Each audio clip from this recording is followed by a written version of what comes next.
gyorsan most a labdához!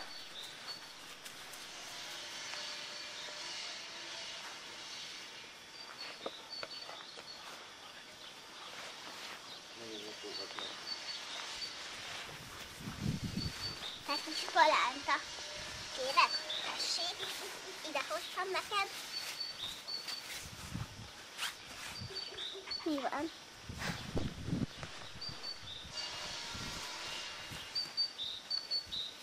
Nem érdekel.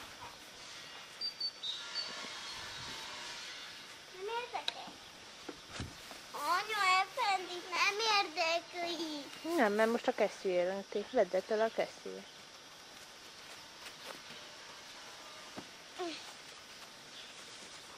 Kicsit rángass, hogy észrevegyél, hogy elvetted. Most már kifigyelte.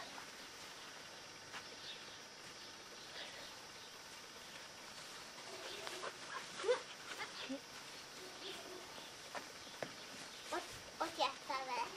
Ott tessék játszani. De homokozod.